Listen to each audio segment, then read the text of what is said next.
नमस्कार, बहुत स्वागत आपका। मैं हूं आपके साथ मनूराज सक्सेना। कब बनेगी खिचड़ी, कब खाया जाएगा दही चूड़ा?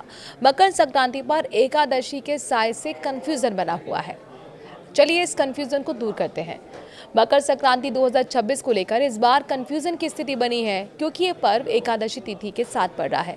वैदिक पंचांग के मुताबिक षटतिला एकादशी 13 जनवरी दोपहर से शुरू होकर 14 जनवरी शाम तक रहेगी, जबकि सूर्य का मकर राशि में प्रवेश 14 जनवरी दोपहर बाद होगा। मकर संक्रांति को लेकर इस बार कंफ्यूजन की स्थिति है। वजह है कि साल इस पर्व के साथ एकादशी तिथि पड़ रही है। मकर संक्रांति के मौके पर देश भर में अलग अलग जगहों पर लगभग एक सी परंपरा है।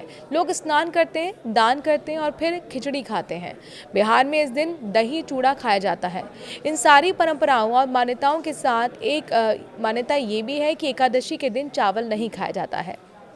सनातन परंपरा में एकादशी तिथि को चावल खाने की मनाही है। इसीलिए कंफ्यूजन इस बात पर है कि मकर संक्रांति के दिन खिचड़ी खाई जाए या फिर नहीं। इस कंफ्यूजन को दूर करने के लिए मकर संक्रांति और षटतिला एकादशी दोनों के समय पर गौर करना चाहिए। कब से शुरू हो रही है एकादशी तिथि?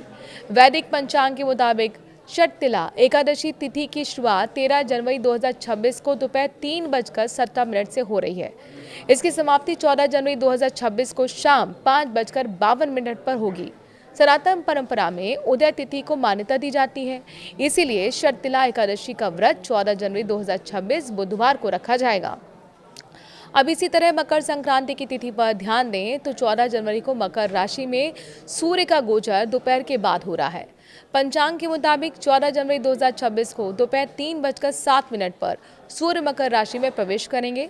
सूर्य का मकर राशि में प्रवेश करना ही मकर संक्रांति कहलाता है। सूर्य 14 जनवरी को मकर संक्रांति में प्रवेश कर लेंगे, लेकिन जिस समय ये घटना होगी उसमें दिन का अधिकतम समय निकल चुका होगा। उदया तिथि में मनाए मकर संक्रांति। गोरखपुर में गोरखनाथ मंदिर से जुड़े आचार्य पंडित CB त्रिपाठी कहते हैं कि मकर संक्रांति के पर्व में उदया तिथि की मान्यता रखनी चाहिए। ये इसलिए भी जरूरी है क्योंकि ये त्योहार ही सूर्य से जुड़ा हुआ है।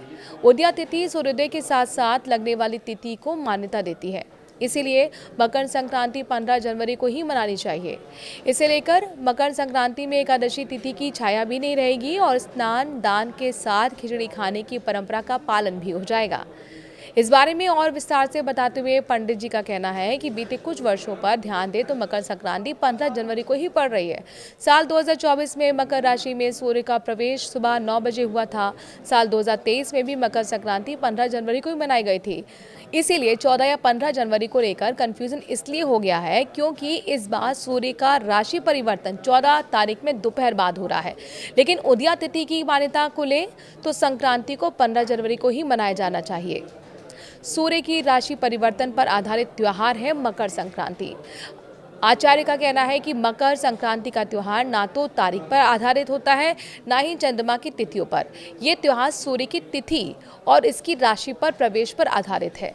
अंग्रेजी कैलेंडर सूर्य पंचांग से थोड़ा बहुत मेल खाता है, इसीलिए ऐसा लगता है कि 14 या 15 जनवरी ही मकर संक्रांति की तय तारीख है, जबकि ऐसा नहीं है। आप पुराने समय के कैलेंडर को देखें तो पहले मकर संक्रांति 10 या 12 जनवरी को भी मनाई जाती थी। असल में ग्रहों की चाल के कारण हर 70 से 75 वर्षों में मकर संक्रांति की तिथियों में बदलाव आ जाता है। पहले ये 13-14 जनवरी को मनाई जाती थी, लेकिन अब ये 14-15 जनवरी को मनाई जाने लगी है।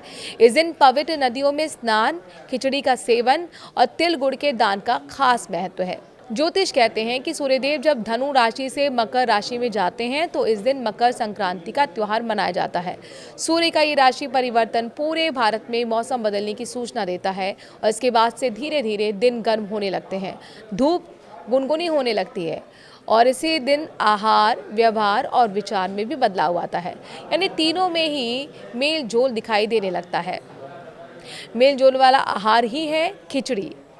मेल जोल का व्यवहार यानी स्नान और दान और मेल जोल वाली विचार यानी कि एक साथ बैठकर भोजन करना सांस्कृतिक प्रयोजनों में शामिल होना चाहिए।